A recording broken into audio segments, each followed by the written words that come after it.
강남의 미니 판교 같은 느낌? 여기다가 해놓으면 기업들 유치가 잘 될 것 같아요. 이거는. 예. 아파트는 망고쌤. 수서 택지지구는 롯데오천권 때 주택난을 해결하기 위해서 일기 신도시하고 비슷한 시기에 조성했어요. 지금 30년이 다 돼가면서 재건축을 해야 되는데 수서 택지지구 내에 재건축 가이드라인을 착수했다. 그래서 수서 일원동은 교통망이나 환경이 좋아. 그래서 종상향도 해주겠다. 이런 이야기인 거예요. 가이드라인이 왜 필요하냐면 재건축을 할 때 이 가이드라인에 맞춰서 해야 되는데 이 가이드라인이 너무 옛날 거야. 그래서 가이드라인을 새로 바꿔줄게. 그럼 여기에 맞춰서 해라. 이런 거지. 쉽게 이야기하면 예전 가이드라인에는 종상향도 안 되고 산 밑에 있는 데는 낮게 지어야 된다. 이런 가이드라인이 있었는데 이제 재건축을 확실히 해야 되니까 이제 산 밑에 있는 데도 좀 더 높이 올려줄 수 있고 그게 경관지구고요. 그 다음에 용적률도 많이 올려줄게. 종상향 해줄게. 1종은 3종으로 해줄게. 3종 같은 경우에 더 올려줄 수도 있다. 이렇게 가이드라인을 바꿔야지 그거에 맞춰서 재건축을 할 수 있다라는 겁니다. 기본 계획이죠. 자, 그래서 재건축 연한이 도래하면서 이거를 지구 단위 계획이라 그래요. 지구 단위 계획을 재정비하기로 한 것인데 이게 2025년에 마무리가 될 예정이라고 합니다. 자, 보면 수서 1원동 일대는 133만 5천 제곱미터고 141개 동 1만 2,094가구가 있는데 92년부터 94년에 걸쳐 서울시의 주택난을 해소하기 위해서 조성된 택지지구인데 이 지구 단위 계획을 변경을 해서 종상향도 해주고 이럴 거다. 수서 택지지구인데 여기 보시면 여기 수서역 있죠. 여기 수서역 차량기지 있는데 수서역이 있고 수서역 위에서부터 해가지고 이렇게 길게 1원동까지 연결이 되어 있고요. 여기에 이제 수서 1단지는 거의 개포동 근처까지 올라와 있죠. 그래서 땅 모양이 이래가지고 뭐 되겠나 싶었는데 이렇게 지구 단위 계획을 변경해가지고 진행을 시키겠다 이런 이야기고 여기가 또 뭐가 또 중요하냐면 노후계획도시 특별법 대상이에요. 100만 제곱미터 이상 돼가지고 노후계획도시 특별법까지 하면은 종상향하기가 더 쉬워질 겁니다. 그래서 미리 계획을 짜놓는 거예요. 일사천리로 진행이 될 수도 있겠다. 이런 게 여기 강남이죠. 강남에 바로 인접해 있는 이런 수서동입니다. 탈주거화, 종상향 가능성까지 비쳤다. 그래서 종상향을 포함한 모든 가능성을 종합적으로 검토할 것이다 라고 하는데 사실 제가 보기에는 종상향이 안 되면 재건축 쉽지 않습니다. 종상향 무조건 해줘야 됩니다. 그래서 해줘야지 진행이 될 겁니다. 근데 여기는 재미있는 게 교통망, 수서역이잖아요. 수서역도 있고 대모산하고 탄천도 있어가지고 이런 것들을 잘 어우러지게 한번 해봐라 이런 건데 문제는 그 옆에 밑에 수서 차량 기지가 있어요. 차량 기지를 첨단 산업 거점으로 만들겠다는 건데 여기 이제 AI하고 로봇 위주로 하겠다. 그러니까 이제 판교가 포화 상태라서 거기서 넘어오는 기업들을 받고 그 다음에 좀 특화해가지고 AI하고 로봇 위주로 만들어 보겠다라는 건데 그래서 업무 시설도 갖추겠다. 수서역 일대에 판교 업무 시설 포화로 유턴하는 IT 기업을 유치하겠다. 그래서 도시계획 시설 부지를 연구 시설로 활용하겠다 이런 거예요. 그래서 이거를 2025년에 적용하겠다 이런 건데 자. 수서 차량 기지가 이렇게 생겼어요, 여러분. 여기 수서역이 여기 있고 여기 수서 차량 기지가 있는데 요거를 덮는다는 거예요, 이렇게. 덮어가지고 그 위에다가 그 위를 이렇게 만든다는 거예요. 바로 위에는 이렇게 저층으로 낮게 만들고 그 주변에다 건물을 쭉쭉쭉쭉 올려가지고 IT 기업들을 유치하겠다 이런 이야기인데 그래서 여기 보면은 차량 기지를 이전하는 게 아니고 그냥 덮어버리는 거죠, 이게. 차량 기지는 지상인데 덮여 있으니까 지하 같은 느낌이 되고 그 다음에 여기에 도시공원을 만들고 그 외에 여기 무너지니까 높은 거 올리니까 그 외에 이렇게 업무 시설들을 유치하겠다. 지산을 많이 짓겠다. 이런 이야기 같습니다. 그래서 이제 일자리도 늘어날 거다. 서울이고 강남구니까 여기다가 해놓으면 기업들 유치가 생각보다 많이 쉬울 거다. 이런 생각을 합니다. 잘 될 것 같아요. 이거는. 예, 강남구잖아요. 강남구. 그래서 결국에는 이런 모양이 될 거다.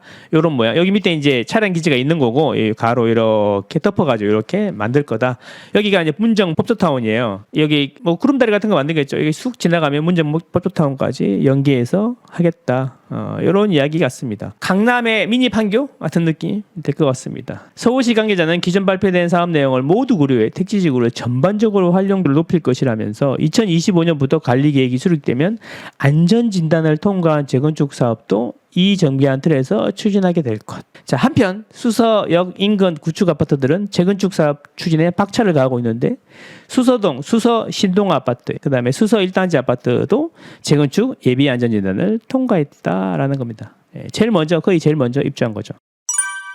그래서 제가 자료를 준비해봤습니다, 여러분. 안전진단 통과가 갑자기 많이 되기 시작한 거는 안전진단의 구조 안전성이란 거를 50%에서 30%로 이렇게 하향한 거죠. 이걸 하면서 이제 안전진단 통과가 쑥쑥 됐다는 거고요. 그래서 노후계획도시 특별법이라는 게 있는데 1기 신도시 즈음에 만들어진 대규모 택지지구에 있는 아파트, 중층 아파트들을 대상이 될 것 같은데 중층 아파트들을 재건축을 시키기 위해서 용적률도 올려주고 그 다음에 기간도 짧게 만들어주겠다. 특별법을 개정해갖고 이런 이야기인데 20년 이상 된 100만 제곱미터 이상이니까 수서지구 같은 경우에는 80년대 후반부터 조성되기 시작했으니까 30년은 이미 지났고 그 다음에 133만 제곱미터잖아요. 100만 제곱미터도 넘으니까 노후계획도시 특별법도 생각되는 거야. 그래서 노후계획도시 특별법이 딱 세팅이 되면 2025년에 지구단위 계획까지 그거에 맞춰가지고 딱 세팅을 하겠지.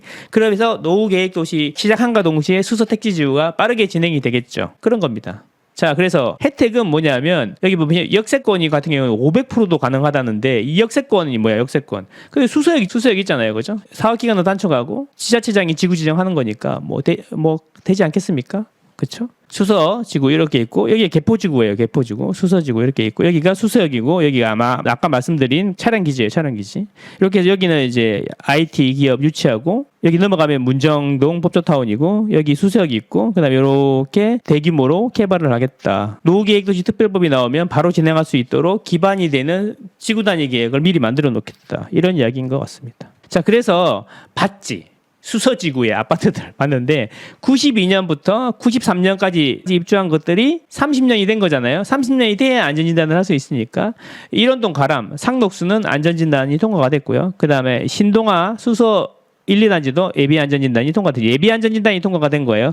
보시면 뭘 봐야 되냐면 92년, 93년이 예비안전진단이 통과가 됐어. 그 이야기는 뭐냐면 딱 30년 되자마자 바로 신청했는데 바로 통과됐다는 이야기죠.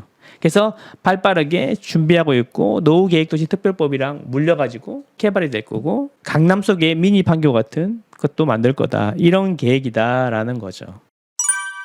근데 이게 전체적으로 보면 이게 좀 안타까운 게 뭐냐면 여기가 왜 이걸 해줘야 되냐 하면 이게 대지 지분을 이야기하는 건데 대지 지분이 한솔마을이나 상록수, 가람 이런 경우에는 20평대가 다 넘어가요. 이런 거를 뭐라 그러냐면은 이제 사업성이 좋다. 근데 나머지 보면 10평, 15평, 15평, 7평, 13평. 아까 우리 그 신동 아파트 같은 경우에는 7.9평이고요. 이 수서역 쪽으로 올수록 더 작아져요. 더 작아져. 근데 문제는 그러면 이런 데를 사면 되겠네. 그런데 여기는 또 일종의 지적들을 보시면 일종 일반 주거 지역이란 말이에요. 1종이나 2종 같은 경우에는 섞여 있는데 이게 집을 많이 높이 올릴 수가 없어요. 집을 높이 올릴 수가 없기 때문에 사업성이 생각보다 대지 지분이 커도 사업성이 생각보다 안 나올 수도 있다는 거죠. 이런 데는 뭐 어떻게 해야 된다고? 종상향을 해줘야 된다고. 2종이나 3종으로 바꿔줘야 된다. 이런 거죠. 이런 역이 있으니까 이런 역세권을 해갖고 또 이렇게 올려주면 나머지도 되겠죠. 그래서 목련타운 같은 경우는 15평이니까 괜찮지 않냐 이렇게 또 생각하실 수가 있는데 여기 보면도 다 중대형 위주로 돼 있어. 그래서 중대형 위주로 돼 있기 때문에 이게 생각보다 용적률이나 아니면은 그 대지 지분이 큰데 생각보다 사업성이 잘 안 나올 수도 있단 말이지. 그래서 요거를 전체적으로 종상향을 해줘야 된다라는 거고 노후계획도시 특별법이랑 맞물려 가지고 그거에 맞춰서 지구단위 계획을 짜고 있다. 이런 이야기가 되는 거예요.